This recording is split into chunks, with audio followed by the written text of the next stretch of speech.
प्रथम कथा हूँ युद्ध हम कि ना से गोटे आभास मिलूँ कि राजाराम बाबू खरबल ए संपर्क टी मत रखिए जे ग्राउंड रियलिटी जहाँ आसूची एथुर जना पड़ुची कि गोटे युद्ध हाँपाई जाऊँगी भारत आउ पाकिस्तान भितर।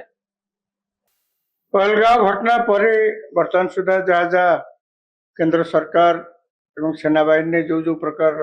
घटना सब घटुची अर्थात प्रस्तुति जो भाई भाव में चली जहाँ मीडिया रे प्रकाश पाऊँ से गोटे आभास मिलूची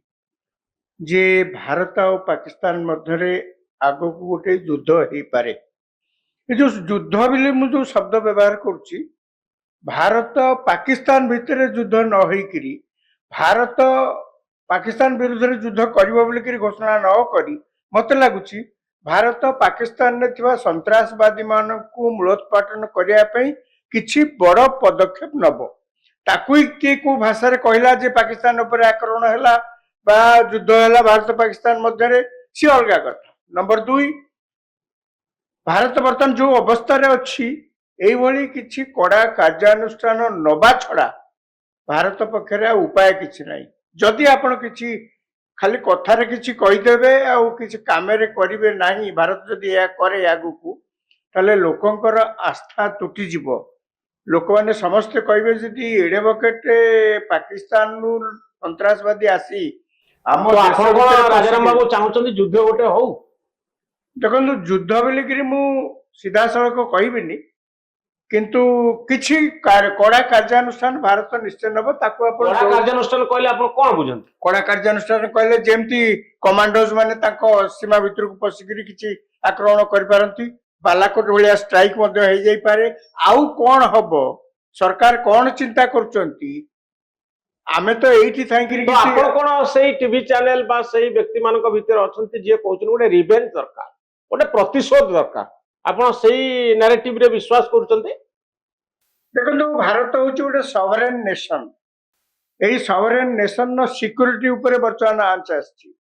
एही सॉवरेन नेशन नो स्वाभिमान ऊपर वर्तमान आंच आछि ये थरे नुहे दुई थर नुहे एकाधिक बार ये प्रकार घटना हो चलती ताको आपण देखुथिबे।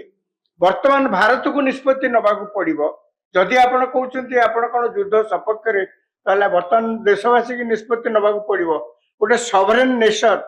तार सिक्योरिटी तार स्वाभिमान तार भविष्य को बंचई रखिया पई कोन करिया को पड़िबो तो कोन करिया पड़िबो युद्ध करिया पड़िबो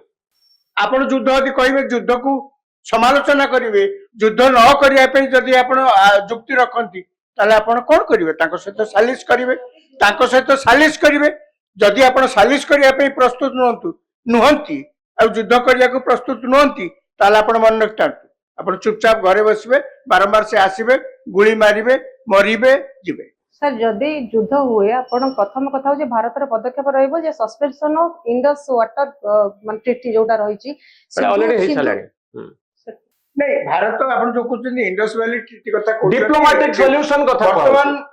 एई भली किछि कड़ा कार्यानुष्ठान जा समस्त आशा करछन्ते हबो अति शीघ्र नहीं सर जदि एटा पूर्व ताले तार आकाश पथटा तो बंद कर दबो पाकिस्तान के बंद कर सारला पाकिस्तान तो बंद कर सारला सुनो एई सब कथा हबो बोली कि पाकिस्तान आमे जितबेला किछि कार्यानुष्ठान करिवु आपण कोन भाबुछन पाकिस्तान किछि करिवनी सेटा के भाबिया भूल किंतु आपन को रिस्क नबा पड़िबो मो परा कहली गोटे सॉवरेन नेशन हिसाब से आपण स्वाभिमान आपण सिक्योरिटी बचाई रखापी आपण लोकंर इज्जत बचाई रखापी सिक्योरिटी रखापी आपण को रिस्क नबा